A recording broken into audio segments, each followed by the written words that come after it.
I'm going to experience what's in front of my face. Right. I'm going to So experience. basically, you said, no, I ain't even gonna say it. Go ahead. You speak. You speak. What's in your face then?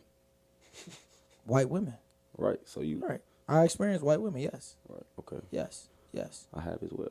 Right. Right. What a wonderful world.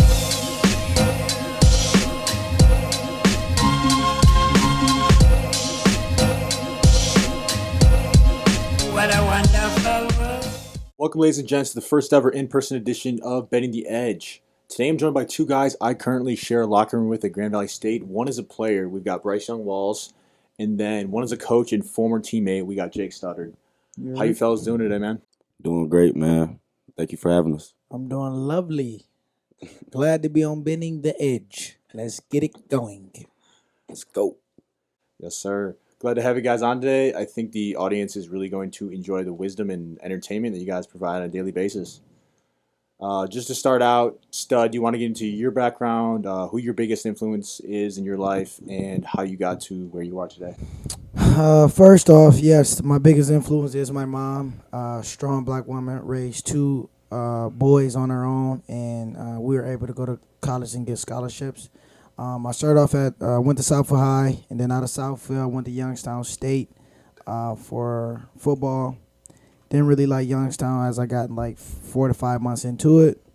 Hit up my guy Postma, which is the DB coach at Grand Valley, and told him that I wanted another opportunity to come to GV, and they gave me an opportunity. So I ended up at GV, did 4 years at Grand Valley, played, started, and when I graduated, got in the work field for a little minute.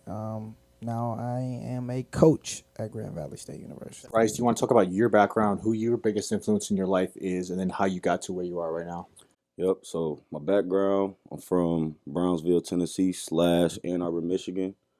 Been playing football since I was 5 years old. The reason why I got the honor of getting to know these guys and share a locker room with these guys. My biggest influencer in my life currently is my mother. Always has been.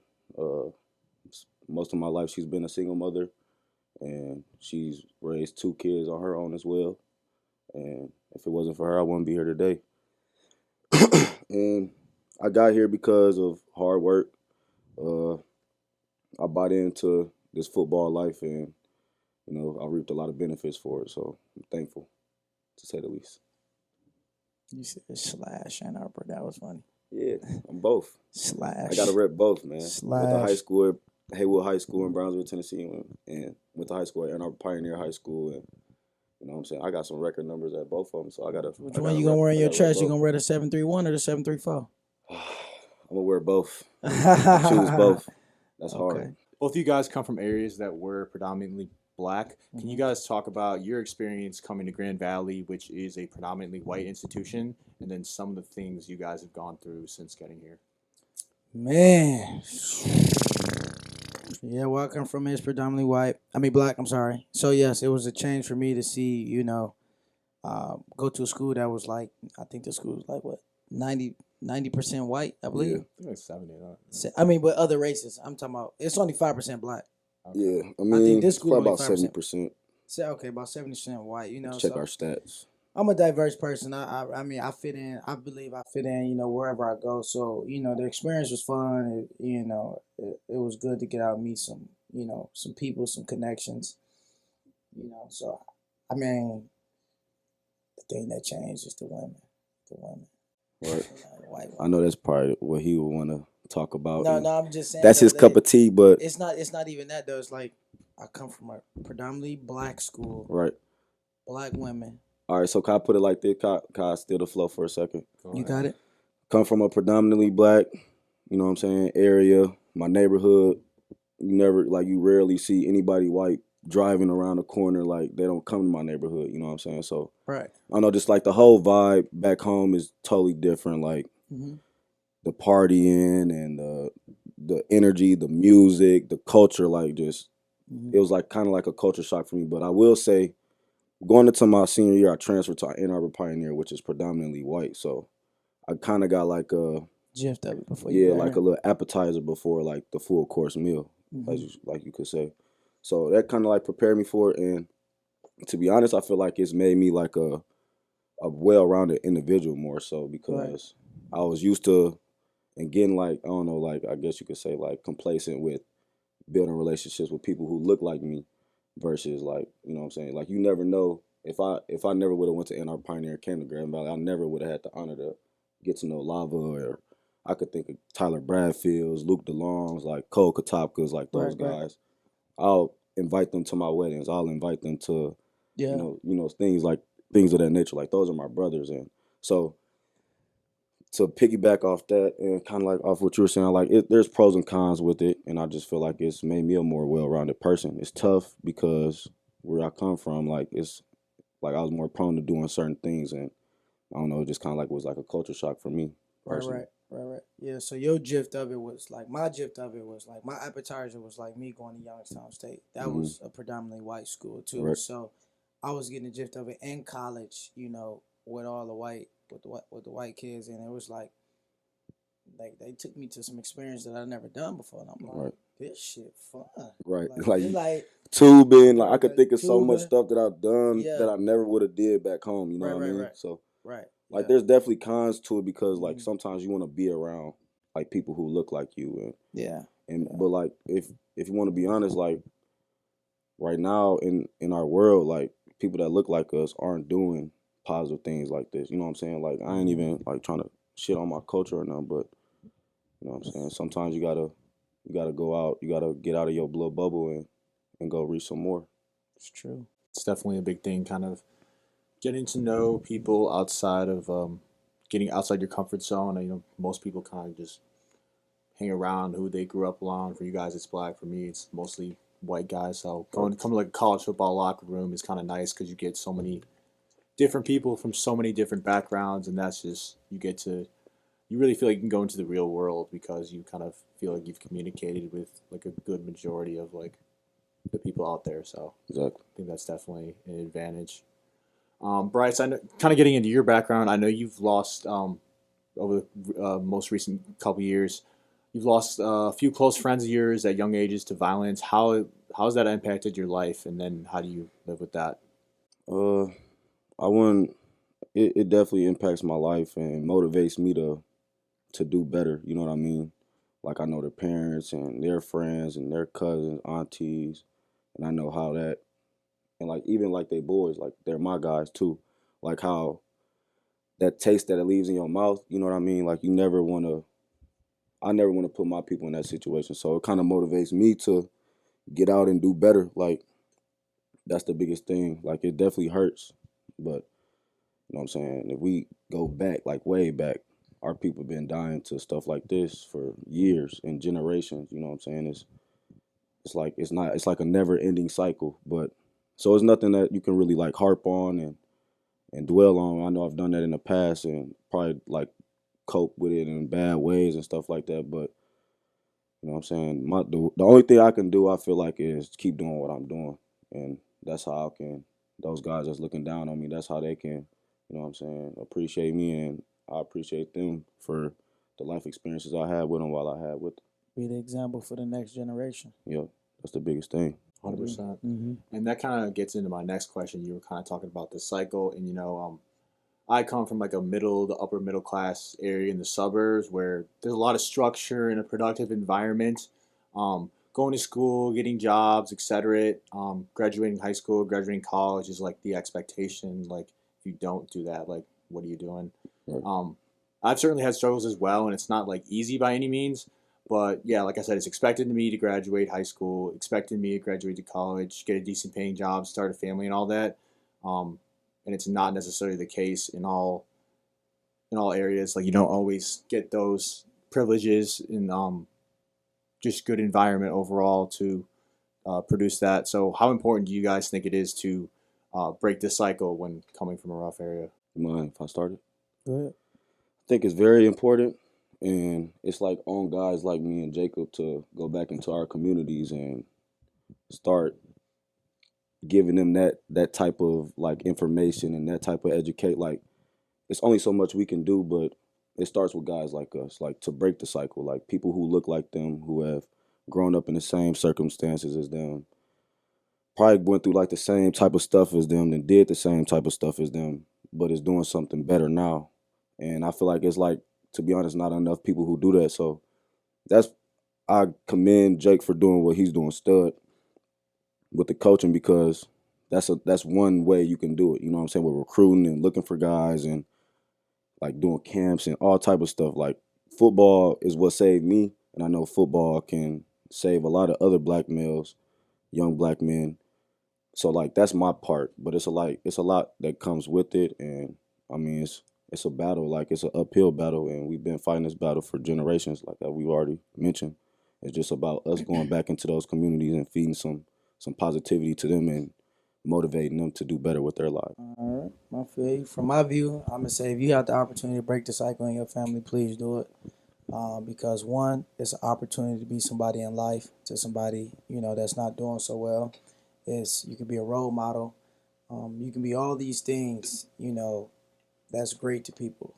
So if you got the opportunity to break the cycle, go to college, play sports, please do it. A lot of kids where I grew up from, they play. I done seen the best talent go to waste because they want to settle for the streets, or they want to make the fast money, or they want to impress their homeboys. Oh, because I can beat up him. Like, that's not it. Be happy with yourself and don't impress nobody else. If you talented in football or any sports, break the cycle.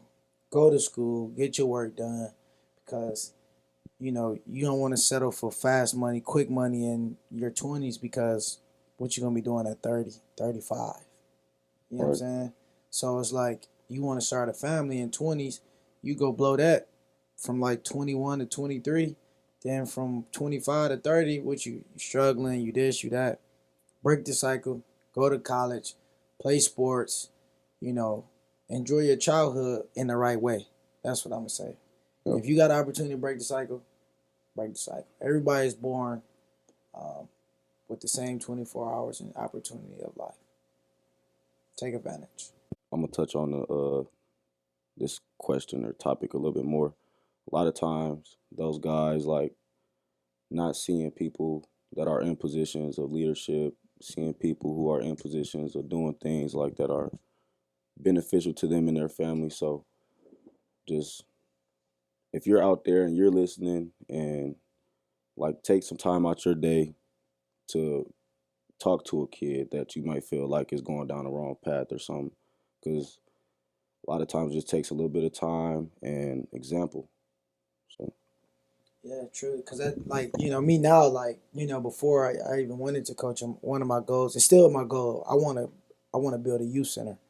By the time I'm 35, because for the kids that's come from lower income homes, because it's like, I mean, they can look probably, I would say probably their dad or their older brother or their older cousin. They look at them and say, oh, he getting some money because he's selling this, he doing this, and they want to follow that trend, which I want to put them around like a luxury youth center where they can be like, oh wow, a black dude did this. Yes, I did. So I want to be able to help the youth, the next generation that's coming up from violence, from scamming, from drugs. I want to prevent all that, because man, you born with a gift.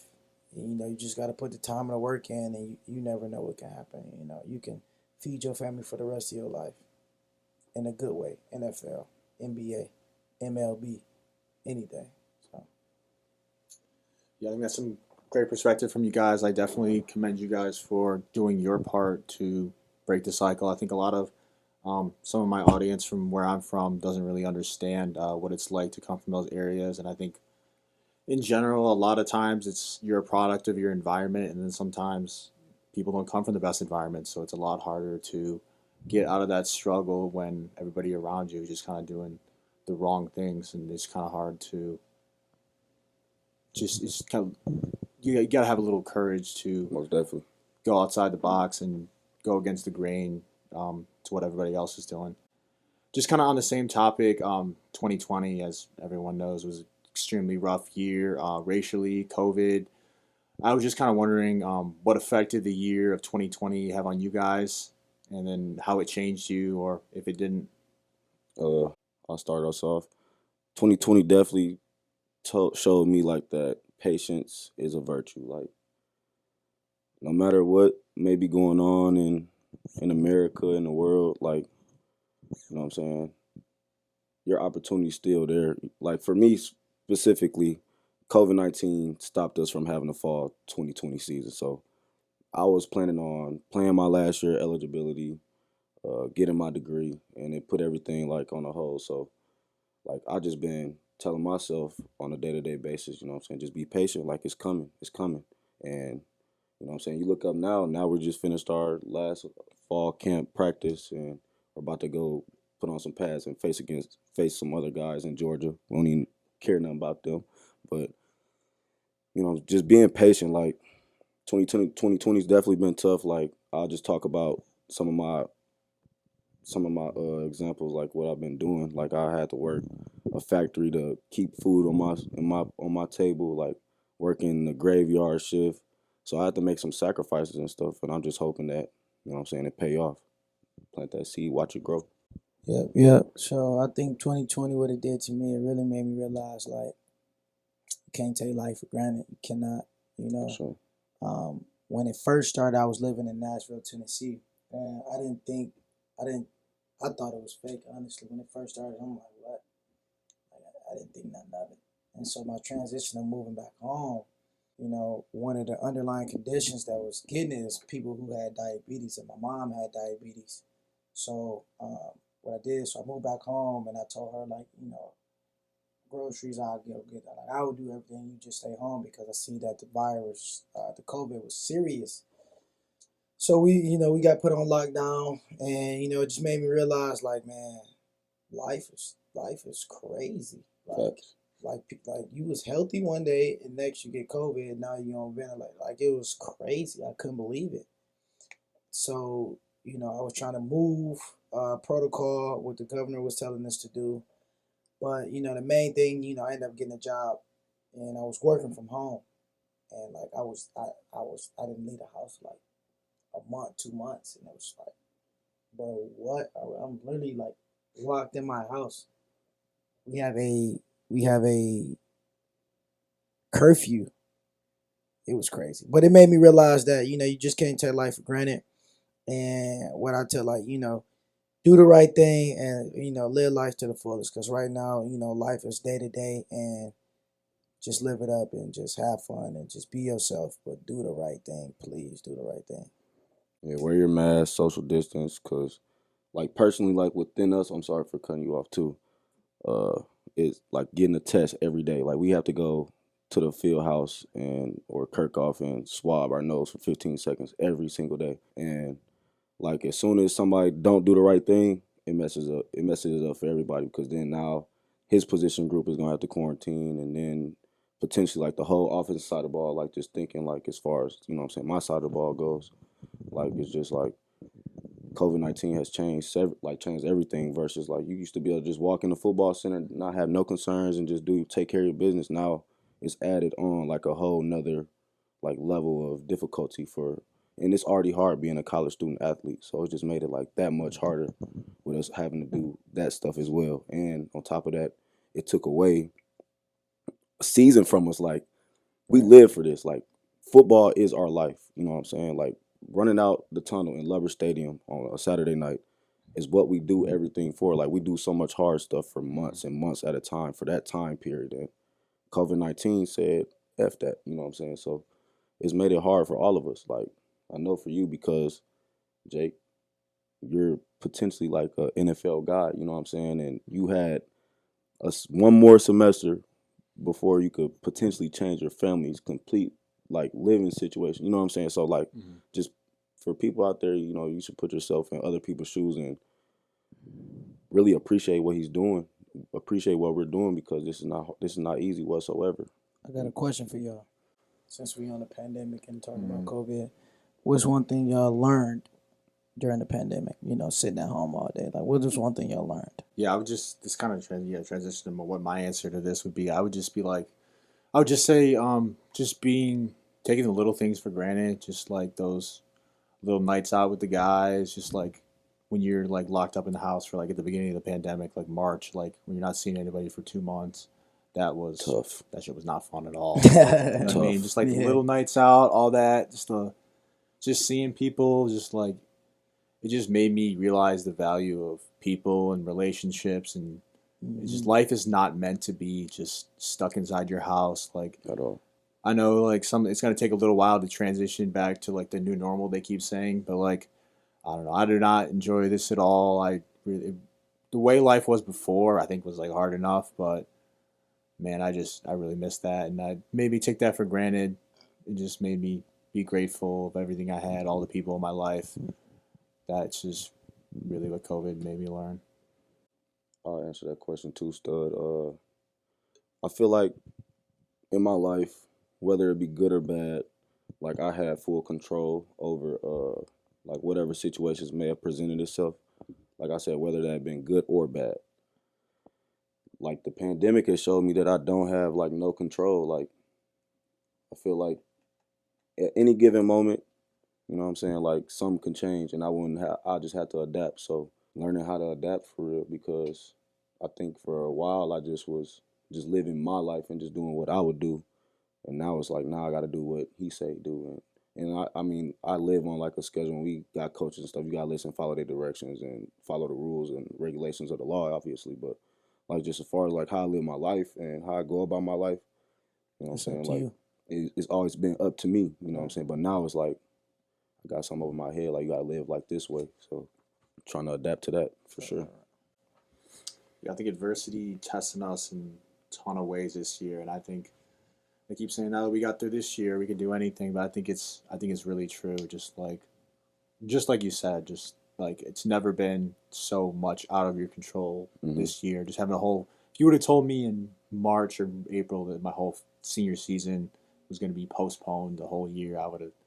I don't know what I would have told you, but I mean, as soon as that happened in August, when we found out that news, I was like, all right. I mean, more time to train. Let's, Yep. you know what I mean? You just got to look at the positive in it. That's another thing 2020 is all about. I mean, if you would have told me blank slate, like in advance, all the events that would have occurred in my life, not just COVID, just like some of the things I went through, it would have been, I mean, I don't know if I would have ever gotten through it, but just 2020 is all about overcoming adversity, adapting, and I'm proud of myself. I'm proud of everyone else for how they've adjusted and adapted to it, because I mean that's what life's about. It's just like whatever it throws at you, you just keep going. Roll the punches. Roll the punches. Find a way to. These are the cards we're dealt. Like, what are you gonna do? Just You gonna sit and cry about it? just complain about it, or are you going to? You gonna do something about it? Yeah, put your best foot forward, adjust, and just keep moving. Keep moving. Got a lot of life to live. Kind of changing topics. Our head coach tries to inform us on the basics. He calls it like Wednesdays with Mitch, Coach Mitchell, our coach at Grand Valley. He tries to inform us on the basics of like financial literacy as much as he possibly can. But I feel like that's a super underutilized resource for people in their 20s and late teens. How do you think people our age can get more financially literate and not graduate college worrying about bills and debt as much as they are? Well, I can say right now a lot that's going on, like stocks. A lot of kids are in stocks, investing in stocks. It's about, investments can take you a long way. Investments can take you a long way. If you know what you're doing, if you understand investments, it can take you a long way. So real estate is good. Real estate is good. Investment properties, buying a home, fixing it up, renovating it, renting it out, or even buying it, fixing it up, selling it for way over what you buying it for. Right. Where I'm from, houses are going as little as $1,000. Yeah. But you're Bang. gonna have to put like 20 in it. 20 in it. But once you put that 20 in it, you can sell it for a 80, Right. 90, 100. You know what I'm saying? So it's like those things can take you a long way. And I feel like the of root investments. to that stuff though is just like educating yourself on stuff. Like honestly, before the Wednesdays with Mitch and stuff, like I wasn't even aware of like other stuff I could do with my money, because like you get like as a student athlete, we getting refund checks and stuff. So like the first time I ever had like a large sum of money, like more than $1,000 in college, like I was in college my freshman year, they gave me that $5,000 and I blew it. Like bought a car, bought clothes, Like you was around buying bottles and going out and stuff like that, but it's like I got older and I start to realize like it's probably not the best way to be, tricking his money off. Those meetings with Mitch just like raised my awareness. So I feel like to answer your question, to get kids like our age more financially literate is to just tell them to inform themselves, like look into different stuff. Like your niche might not be stocks, it might be stocks. Your niche might not be real estate, it might be real estate. You know what I'm saying? But find your niche and Right. don't let your money go to waste. And don't never spend, like people tell me this now, like my mom tell me this all the time, don't never spend more than what's in your account. Like if you're gonna go buy some shoes that's $250, you better have more than $250 in your bank account. That's true. If you're gonna go buy a car that's $3,000 or whatever, you better have more than $3,000 in your like account. if you can't buy it 3 times, don't buy it once. Exactly. If you can't buy it 3 times, don't buy it once. And be a good steward of little things. Like if you appreciate just having a little bit of money in your pocket, you know what I'm saying, you're not gonna let it just go to waste. Yeah. So but a lot of like where I'm from, especially where I'm from, Detroit, Michigan, I'd say that a lot of people that, get a little money, it's just for keep up with the Joneses. just to impress. Keep It's up with just the to impress Joneses. people. Like, you want to go ahead and buy this $70,000 car where your car note gonna be $800, your insurance gonna be $900 because insurance in Detroit is. And so a lot of people don't even have insurance. But like you gonna go out and put $3,000 on that car, and now you can't pay it off. So it's like stuff like that, man. Just get what you can afford. Get something that's more, stable for you. Like people try to get these cars to impress women or their homeboys, or just to be this Instagram person or flashy type. That's what they try to do, and it's just like, And I'll say one more thing to add to this too. There's so many different platforms like available to us and at our fingertips now. Like you got the podcast, you got audio books. If you don't like reading books, I know like with me personally, I hate reading books. Like it makes me sleepy. Like I can't read for a long period of time. Like I'll doze off. But you can listen. But I can listen. So find you some of those outlets that are educating people and helping people change their lives. Yeah. Yeah, I agree with pretty much everything you guys said. I think it's just like you said at the beginning. It's huge to start as early as possible. If you got like a little bit of money in your account, just like start investing in it. There's like, you don't even have to buy like, it's getting so advanced now. You can just buy like the smallest fraction of a share of a stock. Like you could just put whatever money you want towards it. It's so easy. There's so many Robinhood. There's so many resources out there to start investing. So I think the earlier you start, the better. You were talking about just. You said something really good about it. If you can't buy it 3 times, then you can't buy it. Then like don't even buy it. Right.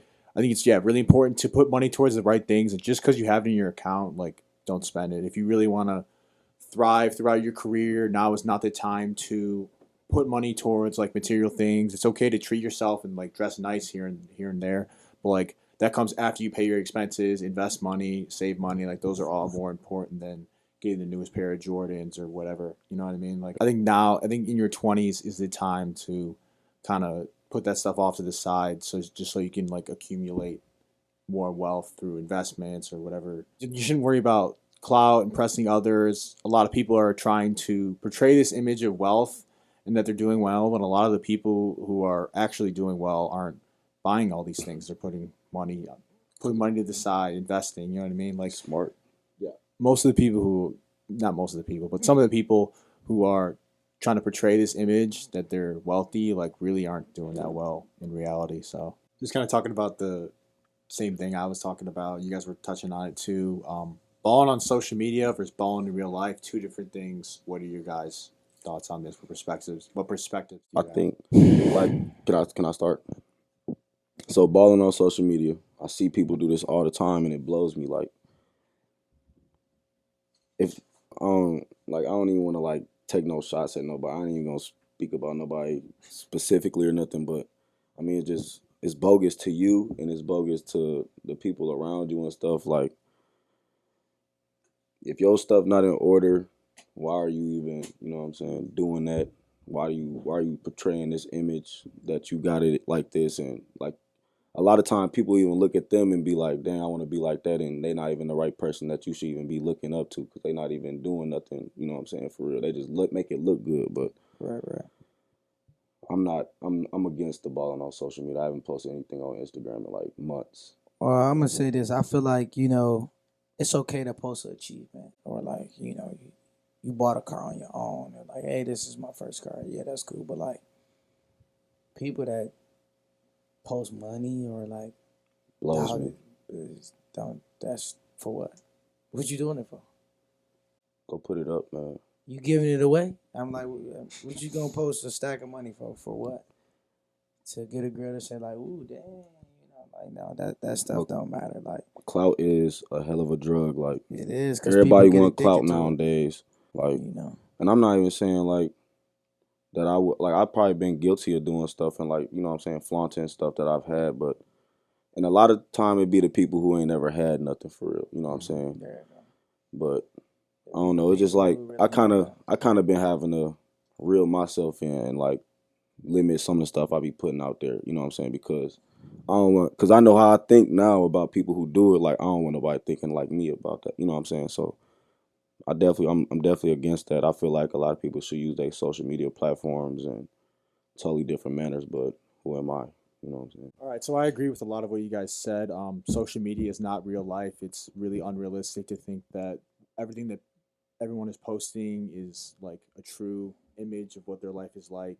Everyone's just posting the highlights, not the ups and downs, the trials and tribulations. So in this day and age, I think there's a lot of societal pressure, like seeing people who are my age, like early to mid 20s, just like making all this money, um, having $1 million houses in California. Like it's almost funny to say like it's okay to not have a Bentley at 25 years old just because I don't know. That's few and far between. That's like the one percenters. Like it's social media just kind of has a negative impact on like mental health in some people our Definitely. age, but with high expectations because I know I have high expectations for myself, but you just got to realize like it's not all about that fast money. You gotta stay patient and trust the process. And those people really in reality probably aren't doing nearly as well as they're portraying on social media. So You that's gotta how I feel about that. The more money, the more problems.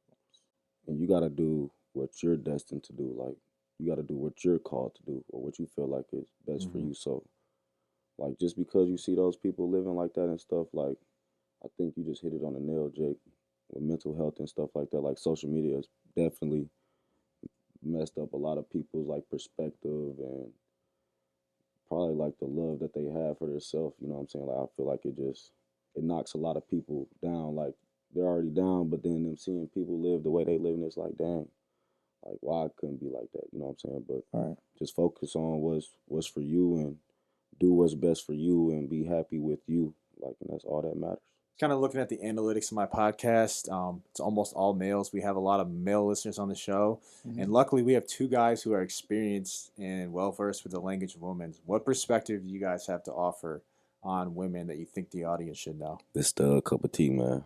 It's yours. Go ahead, man. You pop us off, Jake. Go ahead. You pop us off. You've been popping us off all shows. Perspective you got for the women? On women. Is it on women or for the women? We On offering On women. we offering like advice for them to or just anything, huh? Whatever you want to talk about. Well, okay, I'll say this.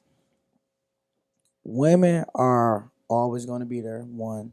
But I am not going to just like bash women. We need y'all. We need women. I think we as men we need y'all. They run the world. They run y'all do. I'm giving women run the world. We need y'all as far as in like company, laughter, comfort. It's a lot of things that women got control over, man. I think so. I think we need y'all women though. We need y'all women. Let me steal the flow for a second. I'll say like raised by single mother, Yeah. same It's a woman that I needed. baby sister. Like I've learned so much about women just living in the same household as them. Like when it's that time of the month, it's that time of the month. Like the emotions, the roller coaster, like that they put me on. my mother and my sister, like the emotional roller coaster they put me on, I feel like prepared me for anything that I'm due to experience and stuff. Like whenever I do decide to settle down or whatever with, and it's helped me in my past experiences for sure. But man, women are a handful. Like if your stuff not in order and you don't got your priorities straight, like it's easy for you to, you know what I'm saying, fall victim to a lady taking you somewhere you probably don't want to go. You know what I'm saying? So really for the men that's listening to this, like before you look to, you know what I'm saying, interact with a lady, make sure that you are 100% good with yourself and you got 100% love for yourself before you put yourself on a platter for her to just chew you up and spit you right out into the street. You know what I'm saying? That's true. That's true. But I'm gonna say this: it's a lot of different women in this world. Back to where I grew up at, it's a lot of women that only like you for what you got. You know, so you gotta watch out for those type of women because they wipe you clean and it'd be like, damn. Now she leave you. Leave you stinking. Now she leave you for somebody that's up. You know, so you really gotta be able to know who's there for you and who's there for what you got. And a famous line from my head coach, Coach Mitchell: "Do not crazy. Don't do it. Will never work. Can't cup crazy. Can't cuff I've tried it. crazy. I think You damn near gonna be that's gonna last a little while because it's like a gnat. It's like a gnat that keep bothering you. They keep coming around while you trying to eat your food outside. It's like fact. get home, but like you not already smacked, and it's like crazy. You stuck. Do you think you guys going through college? Do you think your perspective on women dating, just like what you're looking for in women, do you think that's changed at all since you've been in college? I feel like That's a great question. I feel like that changes all the time. You know what I'm saying? Like it just like Well, from my perspective, y'all haven't yet been in the real world. I mean, y'all have kind of. once I graduated, like I did a lot of traveling. And when I was in college, it's like, you this football player, you this star, you this, you just got one up on everybody because you athletics at Grand Valley, and it's look like, good, you look smell good, good, So drip you walk in good. the party, Yeah. it's like, oh my God, it's that Bryce Young-Walls. Oh, chill, So it's like you don't know, like, damn, she want to sleep with me because I play football. But it's like you go in the real world and you traveling where don't nobody care about you in Miami, and it's like the Miami Dolphins. He's are, actually really handsome, and you actually get to know a person. Yeah, true. You get what I'm saying? I definitely would say like a lot of my experiences, I feel like girls like with clout is a dangerous drug. Like a lot of girls like will flock to the athletes and stuff like that. Because you like, got a name at the school. Yeah. Jake and Lava walking the party. Over that man like crazy. It's not even like that for real, man. We ain't It be even like That's what I was about to say. Man. It be like that. It be like that. I thought it was going to be like, so I showed up to college. I thought it was going to be like, I mean, it depends where you are, of course, like Big Ten, Ohio State. Maybe it's like that. Michigan Right. State. Oh my God. Michigan State. right. You Miles Bridges. You walking the party. Yeah, that's dangerous too though. That's dangerous. Like you never know, you know what I'm saying, what she trying to get done. Hold You know what on, I'm saying? but listen. Like But you could not give her what she want, and then she lying on you, and now she putting you, throwing you under the bus and trying to mess up your life. You know what I'm saying? But do you know what these women do? They literally go on the internet and look at the roster. Yeah, I'm hip. They go on the internet and look at the male sports roster and see, like, okay, he's cute. Like I've been around girls I've seen that doing that. done with my eyes. I'm like, bro, you're literally going on a roster to see who you think is handsome. And that's who they want. That's they trying to see what fish in that sea can they reel in. That, you know what I'm saying? That's what they want for sure. And I ain't gonna say like every girl is like that, but there is a separate, like probably about 40% women here are looking for an athlete or want to experience that anyway. At least that's what I feel like in my perspective. But look, I got a question. Stud asked a couple questions. I got a question for you. From a predominantly black, you know what I'm saying, area, how was your life, your love life at a predominantly white institution? And like, how would you compare it to your relationships that you've had at home, or maybe like you've traveled and stuff, and you've seen different type of women. Like, do you think the predominantly white institution had a good pool of women to offer for you?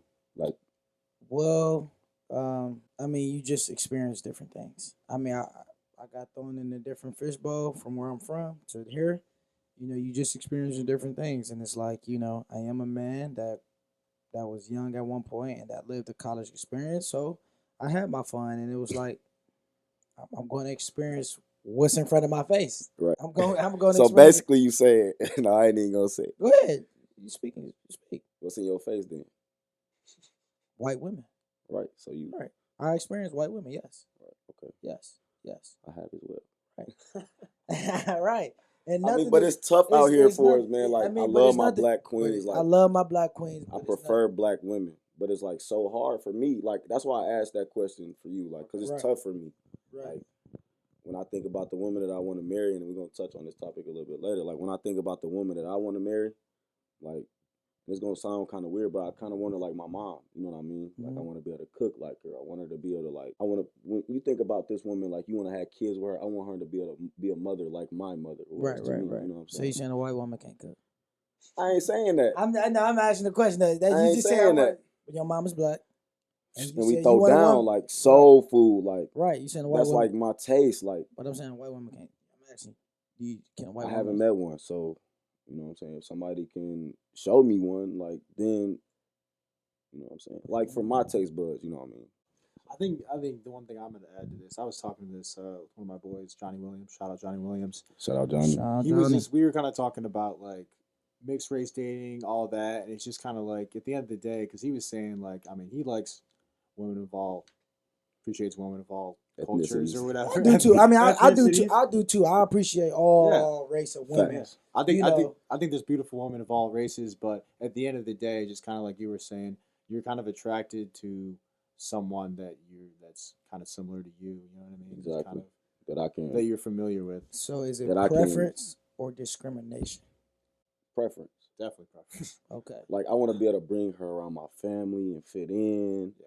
And you know what I'm saying? Like it's different, bro. Like, and coming from the South, like to be honest, no white women are talking to black dudes in the South for real. Not like it is in Michigan. I just was having this conversation with somebody like, We was too. Like I was having this conversation earlier. Like so like white women. bringing a white woman around like my family down south would be like crazy. You know what I'm saying? Like it would probably be mind blowing for them. They'll It's be different, different experience. like, facts. So Different experience. and I wouldn't even want to put no woman through that. You know what I'm saying? I mean, but Like- if that white woman's strong enough to get through it, you gotta respect her. Though. Got to. You gotta respect Then her. she a soldier for sure. You feel me? Because you can't just.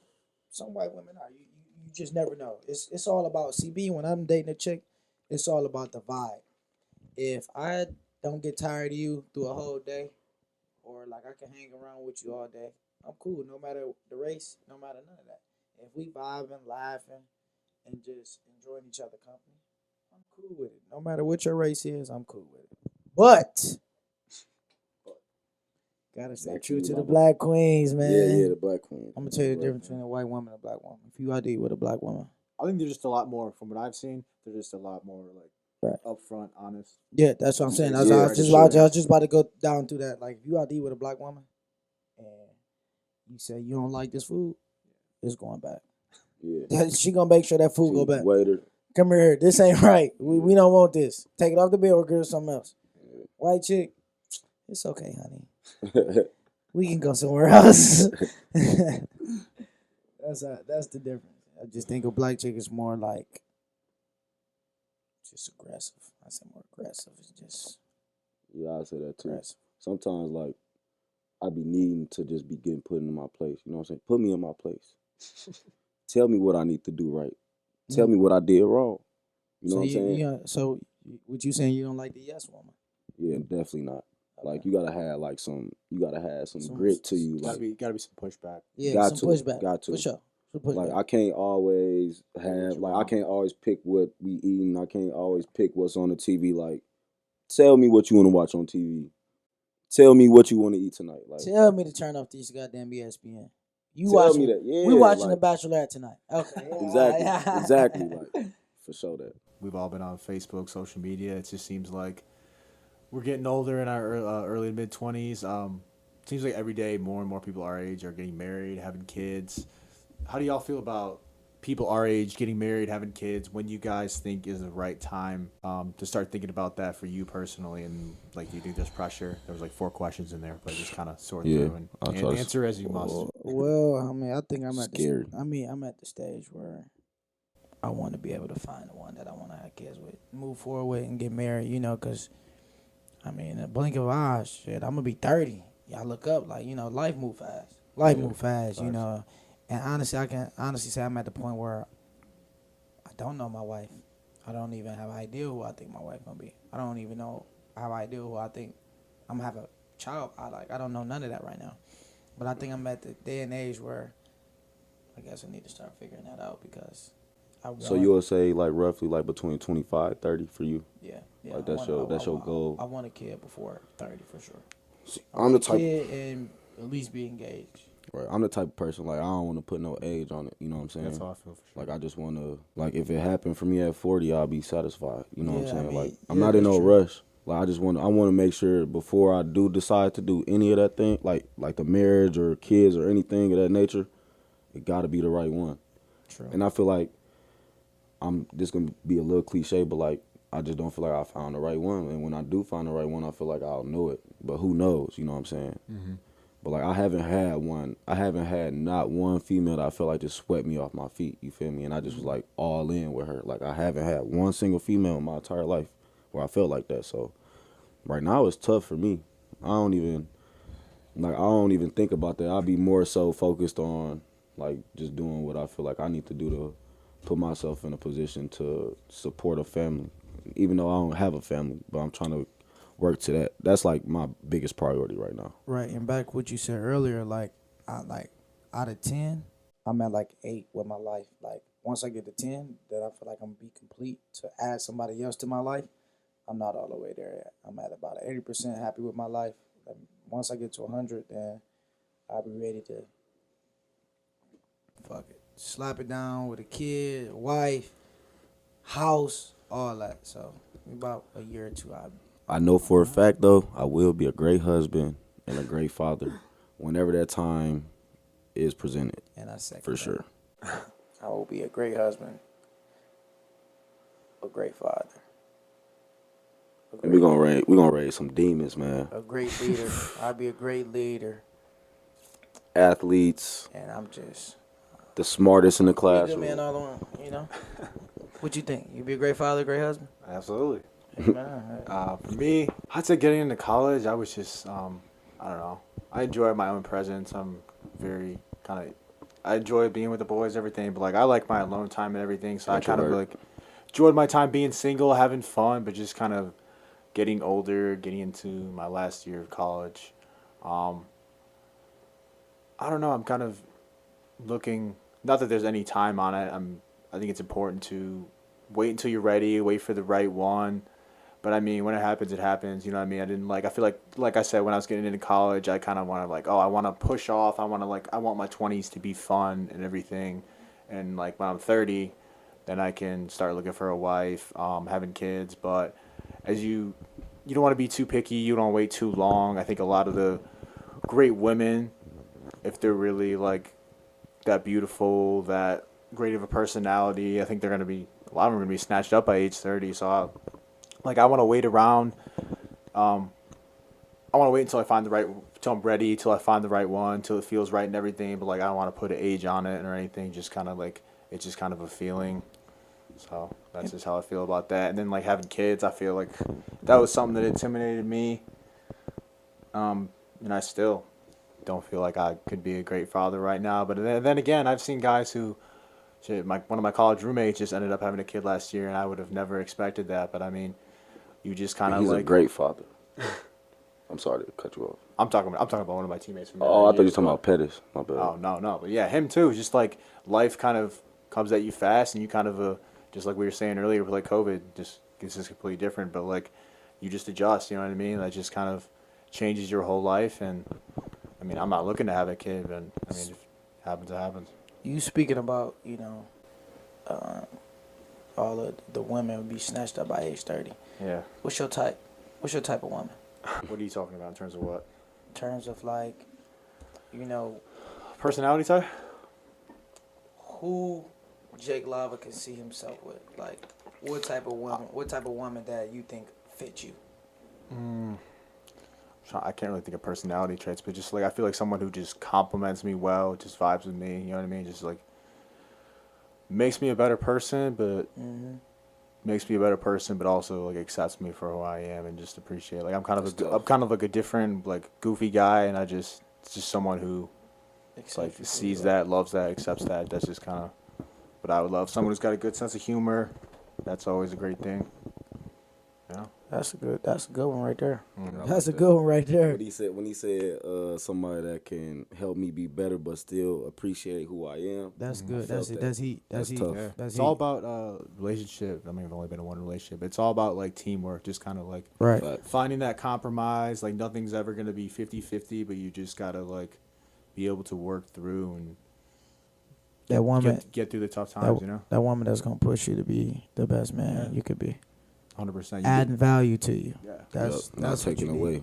Adding value. A woman that add value is a dangerous woman, That's a but gem. it's a great woman. That's a gem right there. That is. Just to kind of wrap things up, looking back, I know me and Bryce got one more final season left in the fall, but still, you finished up your career. You can start this out if you want. What's the highlight of your TV football career, both team and individual, or just whatever you want to attack it? My biggest highlight is probably, I know we lost this game, but probably Ferris State when I caught the interception, man. And Is that individual or Great pick. individual or team? I feel like that was a team thing. It's not necessarily individual. I would say the team thing. And that was just like I just heard the crowd. I seen the excitement out of my brothers. It was crazy, and it was just like everybody was shocked. You know, they didn't think that probably think it was just gonna be a PBU, but the ball fell in my hands, and I just heard the crowd just go crazy. So I think that was like one of the biggest highlights, and as far as like team, because I was out there with 10 other people, or which is my teammates. My biggest achievement from football or like individual, I would say individual. It's not necessarily football, but graduating college. That was one of my biggest achievements. I'm one of the first to graduate college in my family, and to graduate from a school like Grand Valley, which is very high on academics, was very achieving for me. And now I'm back getting my master's, which is even more achieving, because where I'm from, kids don't go back and get their master's. They barely finish college. So I'm very happy to do that and say I can do that. Yeah, I think those are some great highlights. For me personally, I would say the first game I got here, we played against UND. Just like that first sack I had against them was just it wasn't necessarily like a super special play or anything, but just to what it meant to me personally was just so much. It just everything I went through at NIU and just all that hard work I put in just not paying off, and seeing it finally pay off. And when I came to Green Valley, getting a sack in my first game is just that was really fulfilling. And that was kind of the one moment I'm like, damn, this finally all this hard work I've done, like all the extra work I put in throughout my whole life, it's finally like starting to pay off. And then from a team perspective, I would say, what was it? I was gonna say last year, but it's really been like a little over a year. Yeah, 2019, the last time Grand Valley was on the field. We had a lot of close games, but we had this goal line stand, the defense against Saginaw Valley. We were up like 21-0 on them in the first quarter. Then they came back and tied it up, but eventually it came down to like one final drive, and they were at like the 2-yard line, and Stopped them. yeah, Stuff crust.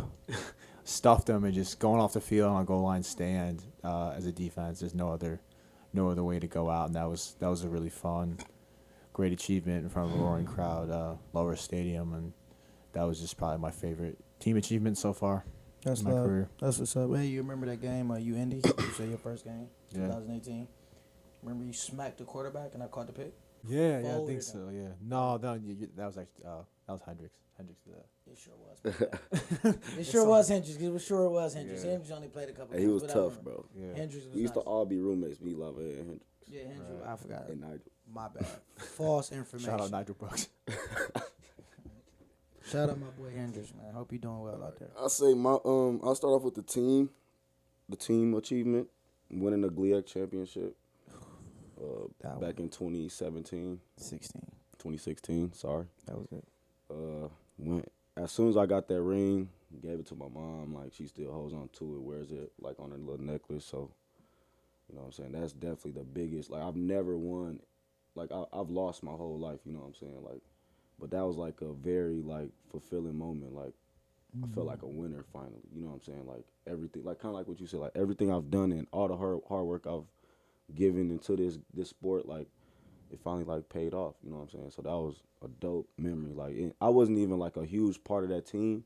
Like, I didn't have the most rushing yards. I didn't have the most touchdowns. I was a special team guy. Like, but I fully embraced my role, and I felt like I was a part of that. You know what I'm saying? It felt great. Right. Like, getting that last win, I know for you it hit home because we did it in Detroit at Wayne State. Yeah. Left with the shoes. You know what I'm saying? It was a great memory with my boy Marty, Quez, all those guys. Missed those guys.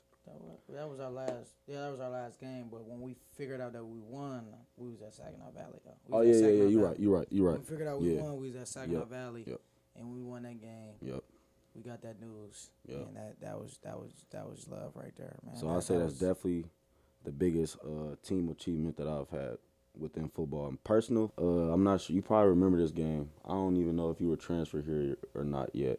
I played at Ashland my redshirt sophomore year. It was at Ashland. I ran for like 170 yards, had like 3 touchdowns. My boy Kaiser played with the Chiefs. He scored a touchdown that game. I don't know. That was probably like my best collegiate football game ever. Like, I just was that the playoff game? It wasn't a playoff game. It was the first game where we lost. No, we didn't even go to the playoffs that year.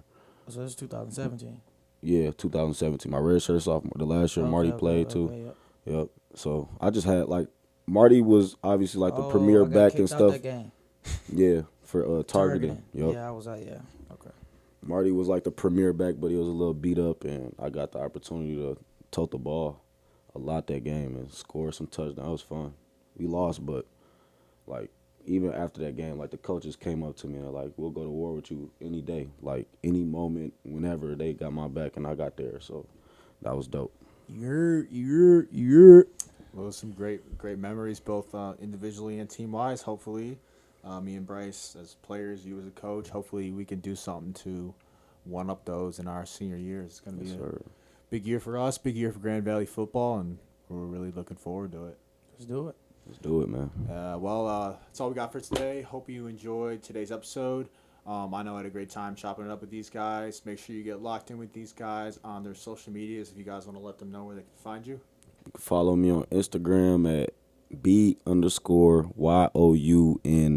B Young. You can follow me on Instagram at everybodyjake. That don't mean I'm for everybody. It's just me. I'm introducing myself. You know, everybody Jake. Right. Everybody Jake. His name is Jake. So everybody Jake. You can find me on Instagram or all social media. My name is the same. All right, well, until next time, that's all we got, folks.